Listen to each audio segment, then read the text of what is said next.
Bene data bakundwa b'umwami Yesu Kristo, mwese abakurikira izi nyigisho tubahaye ikaze mu biganiro bya Saveur Divine.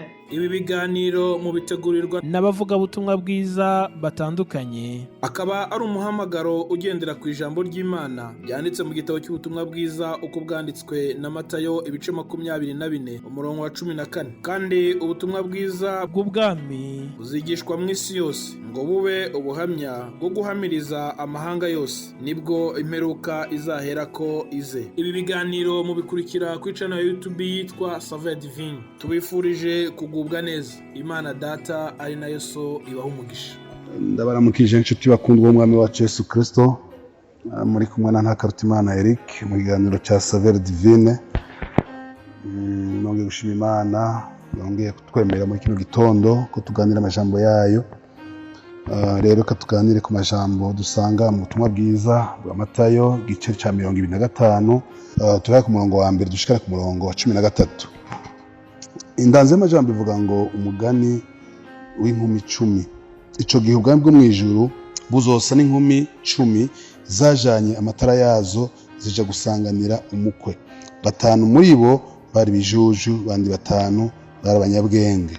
Kuko vya bijuju mu kujana amatara yazo bitajananye n'amavuta, ariko abanyabwenge bo bajananye n'amavuta mu macupa yabo hamwe n'amatara yabo. Umukwe agitebaganye bose barahunyiza barasinzira. Mu gicugu humvikana urwamo ngo nguyu umukwe nimusohoke umusanganire. Buno za nkumi zose zirazanzamuka zitunganya amatara yazo. Vya bijuju bibwira abanyabwenge biti nimuduhetse ku mavuta yanyu kuko amatara yacu ariko arazima. Ariko abanyabwenge barabishura bati kumbure niyo dukwera twese, ivyiza nimuje kubadandaza mwigurire. Bakigiye kugura umukwe arashika, abiteguye binjirana nawe mu bukwe, urugi rurugagwa. Mu nyuma za nkumi zindi nazo ziraza ziti mupfasoni mutwugururire. Nawe arabishura ati ndababwira ukuri simbazi, nuko mwame mugavye kuko mutazi umunsi canke isaha Imana yacu nishimwe. Haleluya. Tubona amajambo akomeye cyane Yesu Kristo yavuze abwira ishengero, abwira bariko baramwumviriza, ababwira mu mugani, ababwira ivy'ubwami bw'Imana. Arabwira ngo ico gihe ubwami bwo mwijuru buzosa ngo n'inkumi 10 ngo zajanye amatara yazo zija gusanganira umukwe. Umukwe avugwa ni Yesu Kristo. Uyu mukwe ko aravugwa ni Yesu Kristo wenyine ubwiwe yariko arivuga. Aravuga ko hazogera igihe agaruka gutora umugeni uwo yagomba gukwesha amaraso, yagira aje ku musaraba adukwe, yagira aje ku musaraba yitange mu kibanza cacu. Ni ukuvuga ko abaza kuja ku musaraba twebwe abacunguwe nawe uyu munsi turi inkumi ziwe. Nawe umukwe. Imana ishimwe cyane. Yesu n'umukwe, natwe turabageni, turabakobwa biwe aza gutora mu buryo bw'impemu. Imana yacu nishimwe cyane. Rero iyo nkumi iriko iravugwa ni jewe nawe twakira umwami Yesu, twumvise amajambo yiwe tukanayigisha n'abandi, ni twebwe nkumi. Rero ngaha tubona ngo izi nkumi zari ziteguye nkuko nawe witeguye kuzoja mu ijuru, nanje nko niteguye kuzoja mu ijuru. Rero ngaha uyu mukwe avugwa azogera igihe aze. Rero aje azosanga twiteguye. Ni byiza basanga twiteguye, twatunganije amatara yacu ndetse harimo n'amavuta. Amavuta nigiresha mpemu yera. Imana ishimwe cyane. Rero ngaha turabona aba bantu izi nkumi uko ari 10 zose zari zitashe ubukwe, zari zigiye gusanganira umukwe. Umunsi mw'ishengero abantu benshi barasenga Imana kandi biteguriye kuja mu ijuru, ariko harebere bene data, ikibazo kirimo ngiki: mbega uriteguye vy'ukuri? Mbega itara ryawe amavuta harimwo amavuta kugira ngo ushobore gusanganira umukwe isaha yose ushobora kuzira? Turabona ngaha harageze igihe rero ngo bararyama, baryamye barasinzira, hanyuma harabugwa muvuga ngo nimuvyuke musanganire umukwe araje.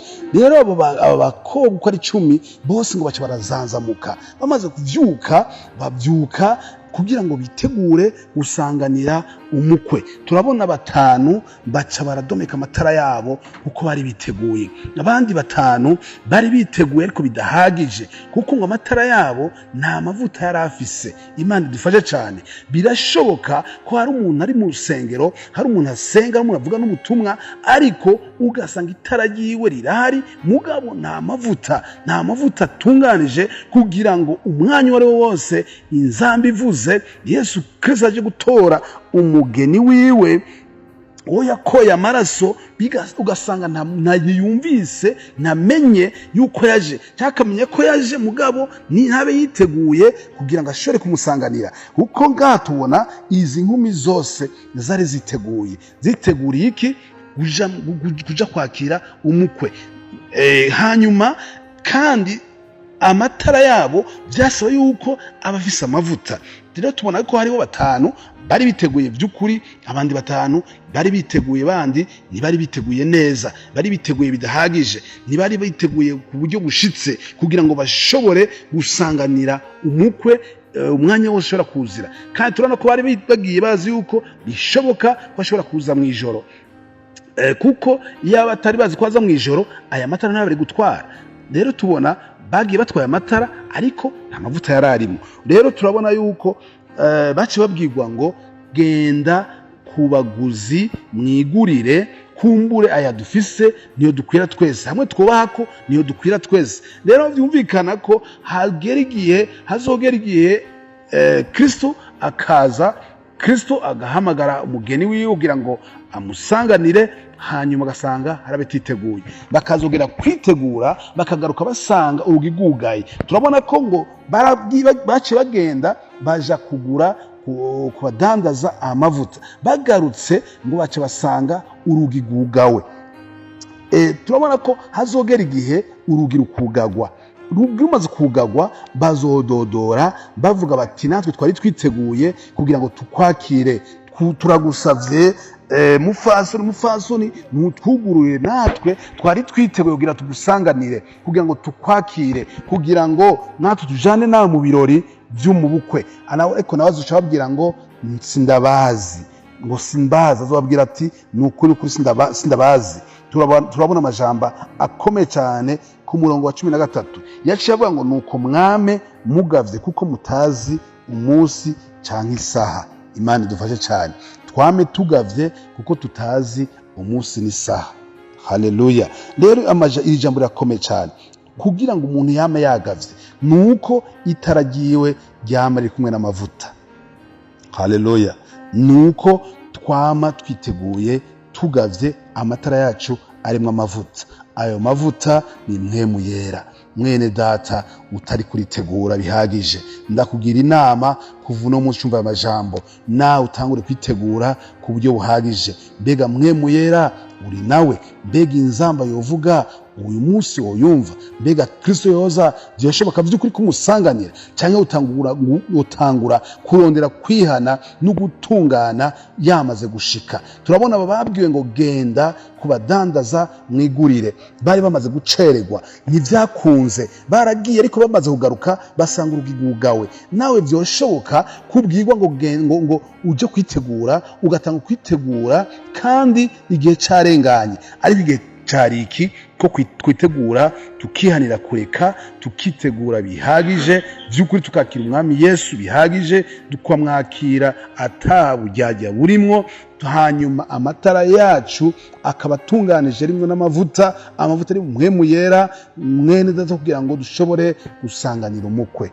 Imana ishimwe cyane wumvise amajambo. Yesu aguhezagire kandi agushoboze kugira ngo ushobore kwitegura itara ryawe ryama iri kumwe n'amavuta y'Imana ishimwe. Shalom shalom.